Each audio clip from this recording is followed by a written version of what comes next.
নমস্কার বন্ধুরা, good morning সবাইকে। আজকে আমি সকালটা শুরু করলাম আমার মেয়ের খাবার দিয়ে।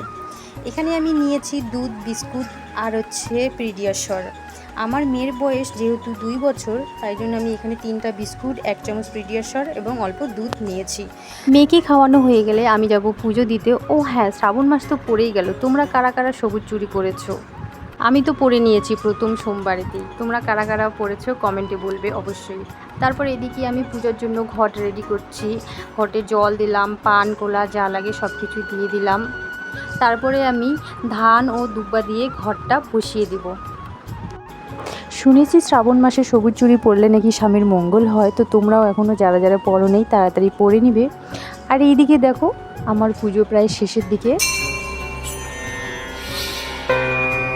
এবার আমি কর্পূরটা জ্বালিয়ে ঠাকুরকে দেখিয়ে নিলেই আমার পূজা শেষ। আচ্ছা, তোমাদের ওইদিকে গরম কেমন? এইদিকে তো প্রচুর গরম বাবা, থাকাই যায় না। আমার পূজা কমপ্লিট। তোমরা কে কীরকম করে বাড়িতে পূজা দাও অবশ্যই আমাকে কমেন্টে বলবে। আর এই যে এটা আমাদের তুলসী মারি। আর এই আমার মেয়ে যখন থেকেই পূজা দিচ্ছি তখন থেকে মা যাবো করে যাচ্ছে। আর আজকে আমাদের দুপুরের মেনুতে হচ্ছে ভাত, সর্ষে ইলিশ, গুঁড়া মাছ ভাজা